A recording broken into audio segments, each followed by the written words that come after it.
Good afternoon, everyone. Welcome back to the Purple Broom Apothecary Presents. Today, I'm going to be talking about something. I haven't decided which playlist I'm going to put this video on. It's not technically herbal, so I can't really put it in the herb cabinet series, but I think that is where I'm going to put this video. So if you want to reference back to that in future, you know where to find it.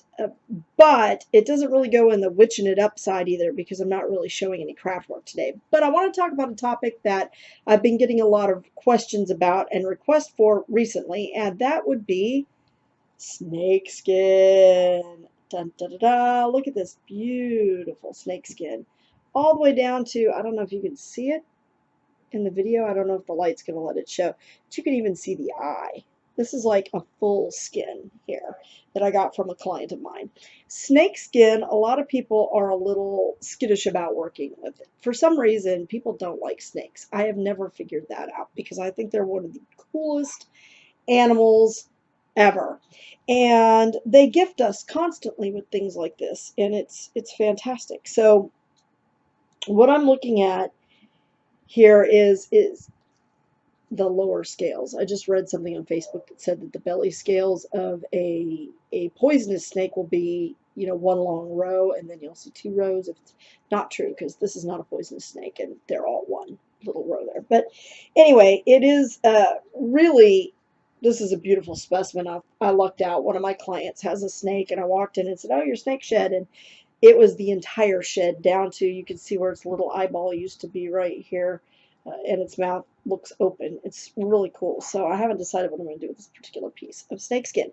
But snakes are an animal that represent a connection to the underworld for the witch, because they have the ability to travel between the up and the lower, the higher and the lower worlds. So a lot of times when snakeskin is used, it is used to gain a spiritual connection in that way. So what can you do with snakeskin? Well, first I want to talk a little bit about care of snakeskin, because snakeskin does dry out. And if you collect a lot of it, like I have quite a bit in jars at my office that was gifted to me some time ago. It keeps for a long time, but I am going to tell you that reptiles get a funky smell about them. And that is true with the snakeskin. So when you open the jar, it's got kind of a pungent odor to it. Being that it is flesh, eventually it will, rot. So you want to make sure that you don't keep it for too long. You want to use it preferably when you get it, or not too long after. I like to store mine in glass jars. The reason I do not store my snakeskin in paper, like in a paper bag, because the skin retains the oils. That's what's giving you the odor, by the way. It retains the oils of the animal in it. So anytime that you work with snakeskin, make sure you wash your hands real well before and after. They're not known to carry a whole lot of diseases, but you're going to have that essence of snake upon your hand. So, don't go eat a hamburger afterwards, I guess, would just be my recommendation, just because that's kind of nasty. But snakes are a wonderful, marvelous, transformative animal. They constantly grow and they constantly shed their skin. So the types of spellcraft that I will use snakeskin like this for, first off, when I make a mirror, a magic mirror, or a scrying mirror, as I prefer to call it, I will utilize a piece of snakeskin on the back of the mirror once I have painted the front surface.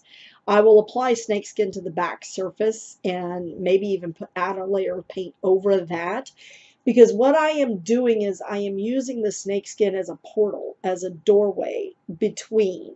It's like the key that opens the door between the worlds, since snakes can travel between the upper and lower world.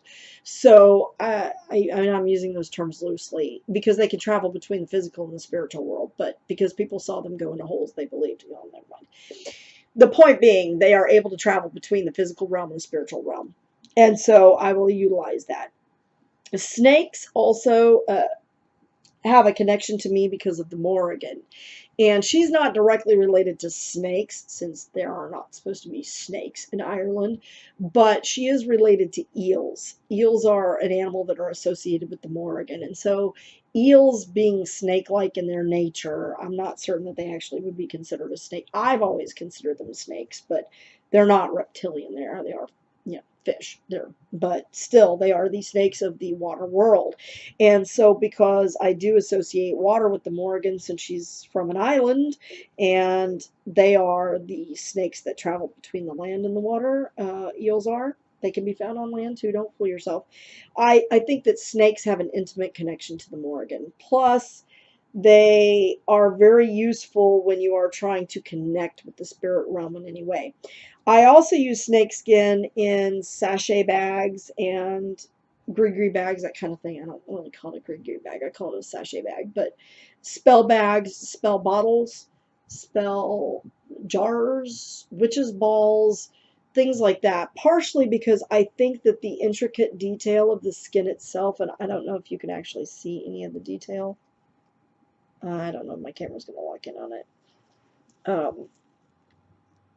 See, now there you can see the eye and the mouth. I really believe that they're beautiful. Just looking at it, the intricate detailing, it's beautiful. And so I like to have it in my witch's balls, but I also feel that snakes are somewhat protective. The bite of a snake, no matter whether it's poisonous or not, is something to be taken seriously. So I use snakes in protective magic because when I'm wanting to make sure that, you know, my enemies feel the bite, plus they tend to be very quiet and sneaky, and they kind of come up, you know, I don't want to use the term sneaky, but they can come upon you without you being aware that they're there. So they're very quiet. So they're very good for stealthy type of magic. If you're wanting to give a little bump to your spell work, say you're doing a spell that's like a return to sender spell, but you don't want the person to know that it's coming at them, a little bit of snakeskin makes a good thing. So having snakeskin available as a key to passing between the worlds or communicating with spirit is always good. Using it as a protective measure and giving stealth to your spellcraft is also a useful way. Another reason that I will utilize snake skin in my spellcraft is for just the sheer beauty of it. I will utilize snake skin also in terms of transformative magic, because snakes are always changing. They're always shedding their skin.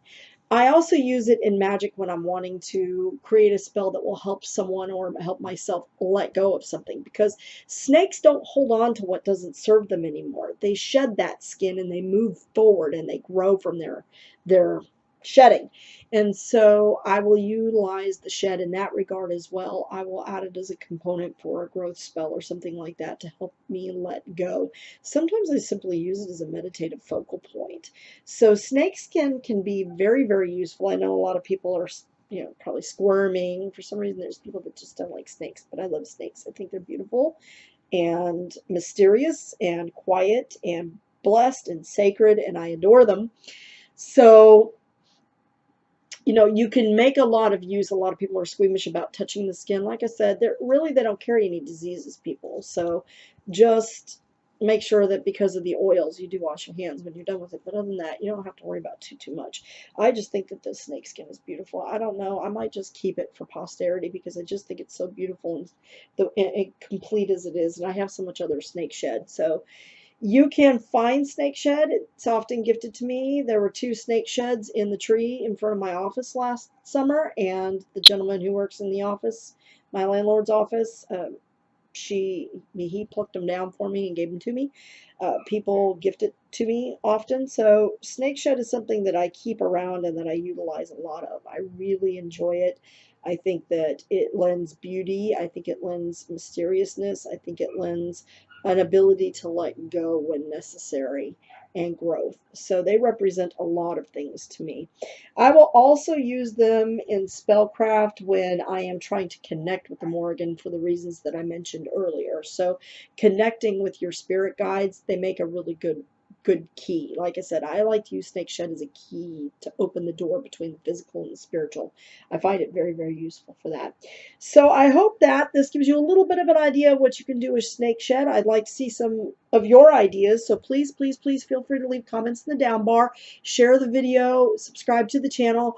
I appreciate all the support that you guys give me. Thank you so very much for watching, and blessed be.